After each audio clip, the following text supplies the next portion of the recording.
Hi guys, నేను శనగపిండితో బెండకాయ పులుసు చేసుకున్నానండి. దానికని చెప్పేసి బాండి పెట్టేసుకొని ఆయిల్ వేసేసి కొన్ని మెంతులు యాడ్ చేసుకున్నా. అవి బాగా వేగిన తర్వాత ఇంకా శనగపప్పు, మినపప్పు, ఆవాలు, జీలకర్ర వేసేసి అవి కొద్దిగా వేగిన తర్వాత ఇంకా ఒక పెద్ద ఆనియన్ కట్ చేసుకొని వేసుకున్నానండి. ఒక 2 ఎండుమిర్చి, కొంచెం అంత కరివేపాకు వేసి ఈ బాగా మగ్గిన తర్వాత తెల్లవాయలు ఒక 5 అలా దంచుకొని వేసుకున్నానండి. కచ్చా పచ్చాగా దంచి వేసేసుకున్నా. అది కొంచెం వేగిన తర్వాత కొద్దిగా ఉప్పు, పసుపు వేసుకున్న తర్వాత ఇంకా బెండకాయలు ఇలా మరీ చిన్న ముక్కలుగా కాకుండా ఇలా కట్ చేసుకోవాలండి.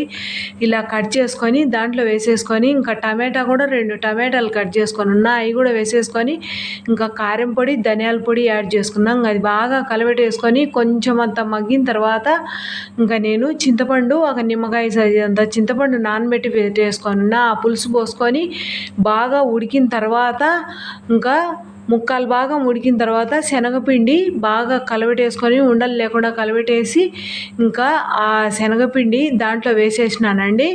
నీళ్ళు వేసి కలబెట్టేసుకొని దాంట్లో వేసేసుకొని ఇంకా కొంచెం సేపు అలాగే ఉంచుకొని ఈలోపు బెండకాయలు మగ్గిపోయినాయండి. కొత్తిమీరతో గార్నిష్ చేసుకున్నానండి. బాగా